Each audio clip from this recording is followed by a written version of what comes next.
అనురాగముతో నువ్వు నవ్వితే ప్రతి సుందరిలా దరి చేరితే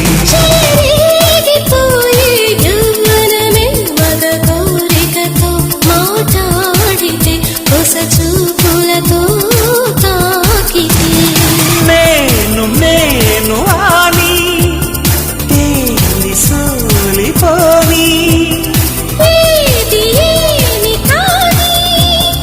ఏకమౌదని రామరి నా చెలి ఓ ప్రేమ హృదయ వీణ నీవమ్మ